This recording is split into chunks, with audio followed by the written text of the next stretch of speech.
Now, although we have looked at T before, we're going to spend a little bit of time to make sure we really do understand redirection with T. And no, not really that type of T.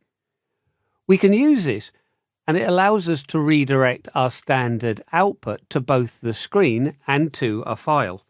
This might be useful within a script where we need to display information to the operator as well as logging the activity through to a file. We can also use it where we've seen it in elevating our privileges where we need to use sudo. So let's go through and see if we can find our command line and start understanding a little bit more about the command T. Now, I know you want to do this. You want to understand T. So let's go through and take a look at it.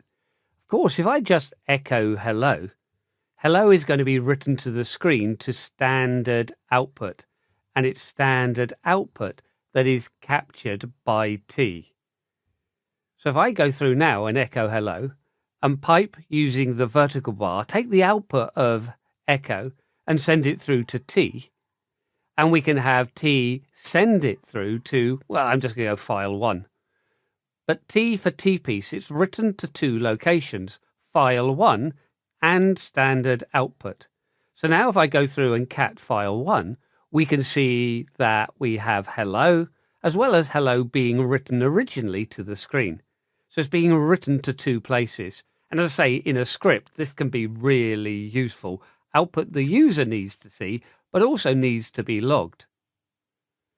But if we look at where we've used it in another situation outside of our scripts, we can use it to elevate privileges. Look at this. If I try sudo and echo, and then we might put the Google DNS IP address and associate it with the Google name. So we want name resolution. So we want to append this, so we're using our double greater than through to the etc and hosts file. But we're getting permission denied, even though we're elevating with sudo.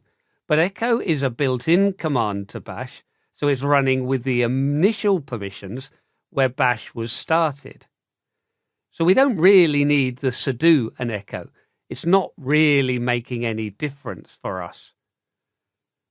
So instead of using our standard redirection, we're going to use our vertical bar to pipe, and we can now use sudo and T. So we're able to elevate our privileges, but stop here. Don't forget to put the -a to append. We're running as root, so we don't want to overwrite this file. So really important, engage brain here. We can hit enter when we're happy, authenticate to sudo, and we've written to the screen, but we're less bothered about that. We're more concerned that it has actually gone through to the file.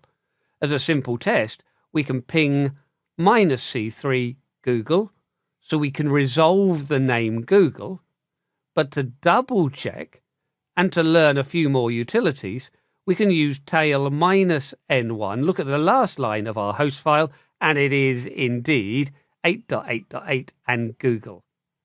Well, okay, let's change this to make sure we haven't overwritten it. Let's look at the top line, and thankfully our top line as well is not Google. We've got our original local host entry.